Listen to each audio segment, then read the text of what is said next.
In today's video, I'm going to teach you how to connect Pabbly Connect to Discord, send messages via Webhook.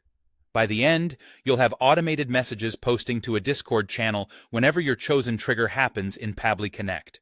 Make sure you have permission to manage webhooks on your Discord server and access to a Pabbly Connect account. Let's start in Discord.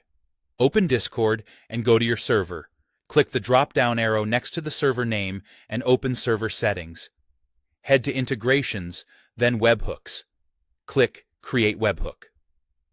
Choose the exact channel where messages should appear so your alerts land in the right place. You can also rename the webhook and set an avatar to make your messages easily recognizable in the channel. Now copy the webhook URL. This is the address Pabbly will use to send messages. Keep this URL private. Anyone with it can post to that channel. Now switch to Pabbly Connect and create your workflow. Log in, click Create Workflow and give it a clear name, like Discord Alerts. This opens the workflow editor, where you'll add a trigger and an action. Add your trigger to decide when the Discord message should be sent.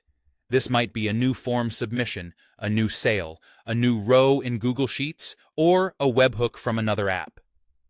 In the Trigger section, choose the app you want to start the workflow, then select the trigger event, such as New Row or New Form Response. Connect that app and run a quick test so Pabbly can capture sample data. Creating a dummy entry here helps you map fields accurately later. Next, add the Discord action. Click the plus button to add an action step.